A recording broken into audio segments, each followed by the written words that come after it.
Sa Tacloban, bilang ng street crime bumaba. Magbabalita si Jimmy Angay-Angay.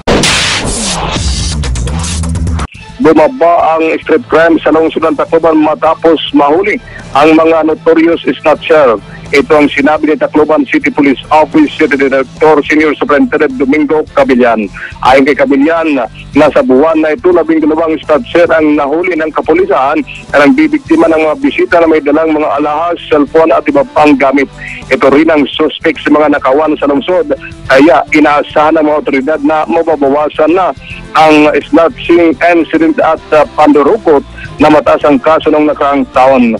Itinanggi lang muna ibigay ng Tacloban Police kung sino ang mga pangalan ng suspect habang tinutugis pa ang iba pang kasamahan.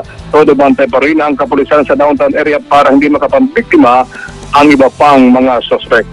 Mula dito sa Tacloban, ito si Jimmy Angay-Angay ng DZRH News Center, naglilingkod sa pagbabalita.